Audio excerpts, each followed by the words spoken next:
Salut l'ami.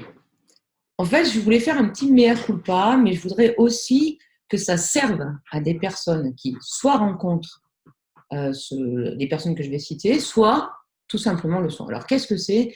C'est le narcissique conversationnel. Alors, mon mea culpa à moi, c'est un peu un pléonasme. C'est tout simplement que j'ai été pendant longtemps, une narcissique conversationnelle. Alors, qu'est-ce que ça signifie, une narcissique conversationnelle? C'est quelqu'un tout simplement qui monopolise la conversation et qui tout simplement parle de lui.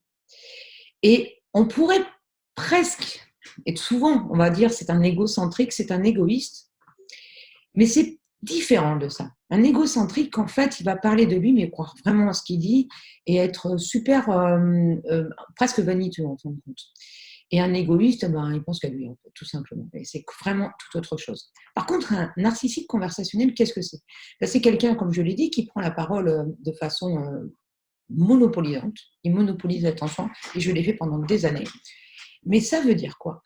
Si tu rencontres ce genre de personnage, si tu l'es toi-même, c'est tout simplement un besoin d'amour incroyable.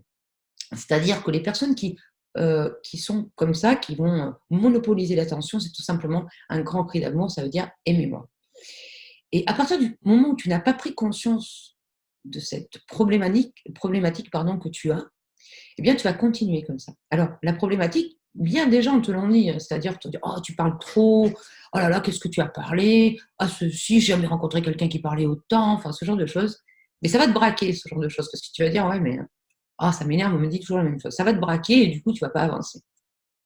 Jusqu'au jour où peut-être que quelqu'un de bienveillant va te dire écoute, donc du coup, va prendre le chemin un peu à l'envers, elle va te dire je me sens opprimée quand tu parles parce que tu monopolises l'attention et tu m'écrases et j'en souffre. Waouh, ça c'est dur, hein.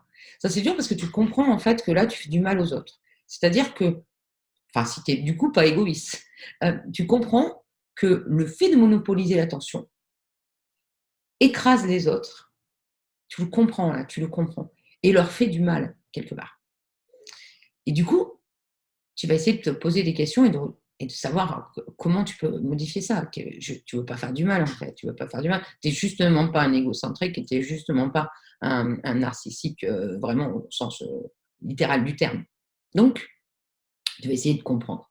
Tu vas essayer de comprendre, tu vas te documenter. Et moi-même qui fais de la confiance en soi, c'est-à-dire j'aide en fait mes clients à reprendre confiance en eux, je m'aperçois que en fait, je faisais un grand cri d'amour en disant aimez-moi. Du coup, bah, j'ai beaucoup travaillé sur moi, hein. Ça a pris du temps quand même, hein, ça a pris du temps. Mais je peux dire que maintenant, j'ai réussi. Et puis, en retour, c'était assez récent, hein, avec le confinement, j'ai beaucoup avancé, merci du confinement, du coup. Eh bien, on prend conscience qu'effectivement, le plus important dans la vie, c'est d'être aimé par les gens que tu aimes. Les autres t'aimeront ou t'aimeront pas, mais le plus important, c'est d'être aimé par ceux qui t'aiment, par ceux que tu aimes. Et du coup, inversement. Ça, c'est le plus important. Et en fin de compte, il va falloir que tu travailles le pourquoi tu as besoin d'autant d'amour. Qu'est-ce qui fait qu'à un moment donné, tu sois obligé de crier au monde aimez-moi. D'accord? Et donc là, on travaille véritablement, on fait vraiment une introspection. Ça veut dire que tu peux changer si seulement tu fais une introspection et tu essayes de comprendre qu'est-ce qui te mène à écraser les autres. Parce que c'est ça, c'est écraser les autres de par ton flot de paroles incessantes. Et deuxième point, si toi, tu as face à toi quelqu'un qui est comme ça, essaye de comprendre, essaye de l'analyser dans un premier temps plutôt que de le juger, et essaye de comprendre pourquoi il a besoin de tant d'amour. Alors, tu peux tomber sur quelqu'un qui vraiment pense qu'à lui et qui va, du coup, c'est un peu le même principe, qui va du coup parler de lui, tout ça, mais c'est un peu le même principe que le gars qui va avoir des grosses voitures, qui va avoir une jolie femme, qui veut, en fait, qu'est-ce qu'il veut? Tout simplement qu'on le regarde, faire partie de la société, être aimé, en fait, c'est que des cris d'amour, ce genre de choses. Donc, je fais mon mea culpa pour toutes les personnes que j'ai pu écraser de par la monopolisation de ma parole.